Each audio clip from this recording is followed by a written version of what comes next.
Unbeknownst to humans, giants have been stealing their children during the night to eat them. However, after one little girl spots a giant in the night, things change.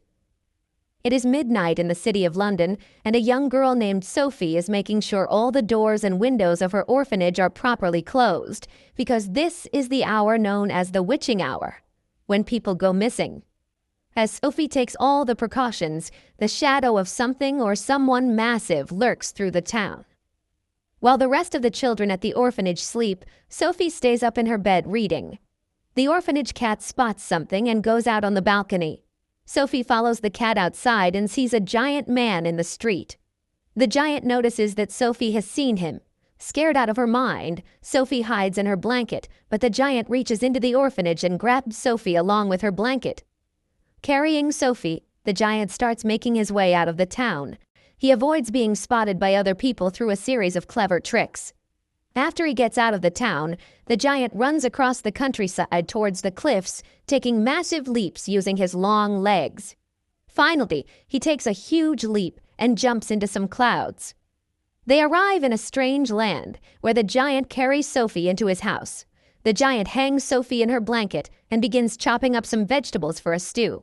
Sophie tries to escape when the giant is not looking, but she makes a racket and the giant hears her.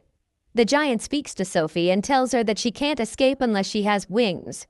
Sophie asks him where they are, and he replies they are in giant country. More giants are heard outside, and Sophie begs this one to not eat her. The giant laughs at her and tells her that he is not a monstrous cannibal. He would never eat her. Sophie contests that he is a monster because he stole her. The giant replies that he feels very bad for doing that, especially for her mother and father. Sophie says that she's an orphan, so she doesn't have any parents. She asks the giant if the other giants are nice like him, and he replies that they are not. They would eat her up without a second thought. He also adds that compared to him, the other giants are massive. He is a runt in giant country. Sophie asks him why he brought her here, and he replies that he had to. If he didn't, she would tell everyone that she saw a giant, and he would be captured by the humans and put in a zoo. Sophie promises him that she won't tell anyone and asks him to take her back home, but he does not believe her. He says she will now live the rest of her life here with him. Sophie says that if he doesn't let her go, she will run away, and he warns her that if she ever leaves this house without him, the other giants will eat her up. The giant takes out a jar with a blue light moving inside it, and Sophie inquires about it. The giant says it's a dream, and Sophie says that dreams aren't actual things. The giant reads Sophie's book, and Sophie falls asleep. As she sleeps, the giant goes into a deeper part of his house where there are loads of jars with lights moving inside them. He grabs a jar with a red light and begins working on it. Sophie wakes up and finds that the giant is sleeping. She takes the opportunity to escape through a window. However, as she is running away, a much bigger giant emerges in front of her and grabs her. Sophie screams for help, but the friendly giant just closes the door to his cave house because he is helpless. The massive giant flips Sophie up and swallows her. Sophie wakes up and realizes this was all a dream that the friendly giant specifically gave her to prove to her that dreams are actual things. The next morning, the giant is drinking a fizzy drink called the Frobscottle, and Sophie notices that the bubbles in the drink float downward as opposed to upward, like they do in normal drinks. She points this out, and the giant says that upward floating bubbles cause nasty burps. Sophie argues that downward floating bubbles probably come out in a much worse way, but the giant doesn't seem to mind that. He lets out a massive gas that lifts him off the ground like a rocket. He thoroughly enjoys it. Just then, one of the massive human-eating giants arrives, and the friendly giant hides Sophie to protect her. During the tricky situation, Sophie hides inside a vegetable and very narrowly avoids being eaten after the friendly giant convinces the other giant that he hates vegetables and he only eats human beings. Afterward, the friendly giant takes Sophie into the depths of his cave house and helps her clean up. He gives her a bunch of clothes to pick out a new outfit. Sophie puts on a red jacket she finds, and the giant gives her a strange, almost sad look when he sees her. Sophie asks him what's the matter, and he doesn't answer. He places Sophie in a comfortable room inside a tree and says that he is going out to do his job, which is catching dreams. Sophie says she wants to go with him, but he strictly refuses. Sophie looks at some of the dreams in the jars and sees them take form. She stubbornly insists on going with the friendly giant, and he finally agrees. They step outside of the cave house and find all the vicious giants sleeping. They try to sneak past them, but they wake up and grab the friendly giant by the leg. Sophie rushes and hides in a broken old car while all the vicious giants bully the friendly giant. They use him as a football and throw him around. Sophie can't believe that he is not standing up for himself. Suddenly it starts raining and all the vicious giants run and hide because they hate water. The friendly giant puts Sophie in his bag and runs away. Unbeknownst to him, he accidentally leaves Sophie's blanket behind, and the other giants smell it and realize that he has a human with him. Sophie and the giant arrive in a place that the giant calls the Dream Country.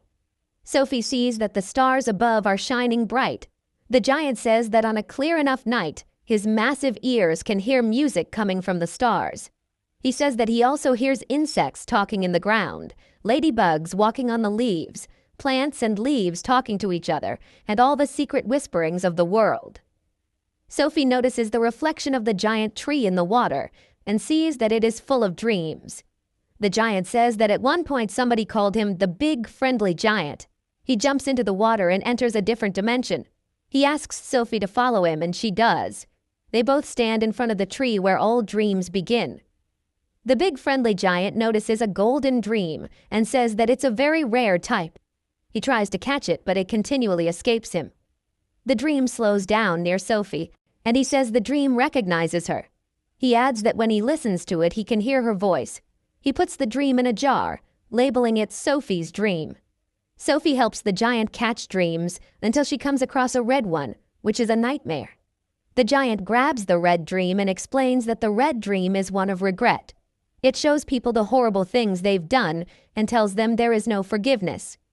The giant pulls Sophie out of the other dimension, and they get on their way. During the walk, Sophie says that from now on she will call the big friendly giant BFG. Sophie and BFG arrive in London, where BFG uses his giant trumpet to blow happy dreams toward people while they sleep. He narrates the happy dreams for Sophie, and she loves them. As they are walking back home, they see all the other giants going out to hunt for human children to eat. Sophie says they have to figure out a way to put an end to this. During this conversation, they also deduce that Sophie dropped her blanket back in giant country, and suddenly, BFG's face becomes stern. Next, Sophie wakes up in front of the orphanage. BFG says that because they dropped her blanket in giant country, the other giants now know of her existence, so she is no longer safe with him. Sophie insists that they can stop the other giants together, but BFG tells her a story of how once he took another boy to giant country. The boy saw BFG just like Sophie did, so BFG had to take him. The red jacket that Sophie found belonged to that boy. After some time, the other giants found out about the boy, and BFG did not bring him back home in time to save him from their wrath. BFG concludes that he won't repeat that mistake with Sophie, and he leaves, despite Sophie's protests. Sophie sits on the balcony of the orphanage and speaks to BFG, knowing that his giant ears can still hear her. She says she can sense him nearby, and to get him to reveal himself, she jumps off the balcony. BFG catches her. The two return to giant country and begin thinking up a plan to stop the other giants. Just then, the other vicious giants arrive and start looking for Sophie all over the house. They wreck BFG's work in the process.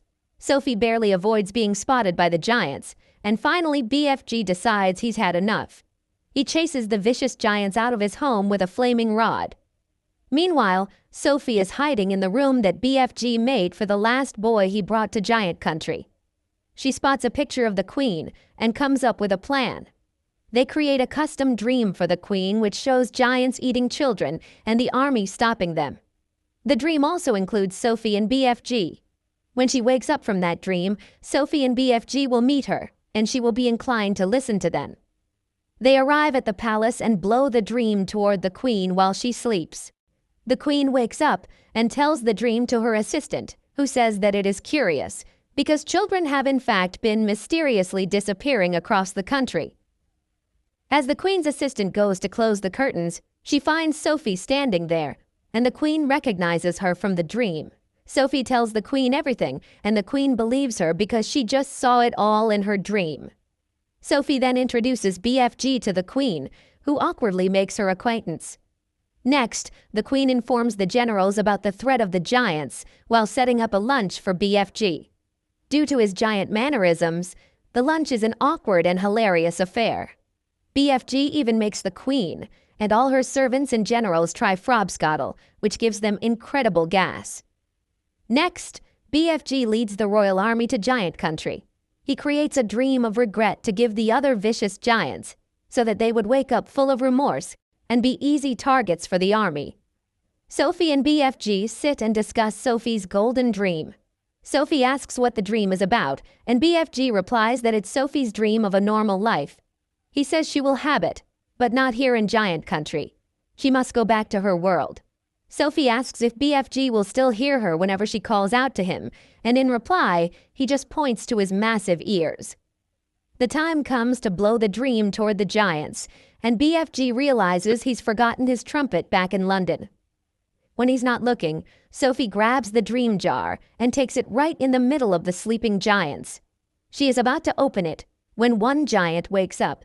Sophie manages to break the jar and fill the remaining giants with regretful dreams, but the first one remains lucid and normal.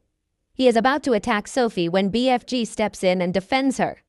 The giant prepares to punch BFG when the royal army arrives and stops him. The royal army captures and restrains all the vicious giants and proceeds to carry them away, finally freeing giant country from their terror. The vicious giants are carried to a remote island from which there is no escape. The only thing they are given to eat for the rest of their days is vegetables. They are not happy about it. Next, Sophie wakes up at the Queen's palace and is greeted by her assistant. Meanwhile, BFG now has giant country all to himself. He is growing a garden full of delicious vegetables and working on writing a book about all his adventures. Back at the palace, Sophie says, "Good morning, BFG," to the heir, knowing full well that BFG can hear her wherever he is, and sure enough, he does. The end.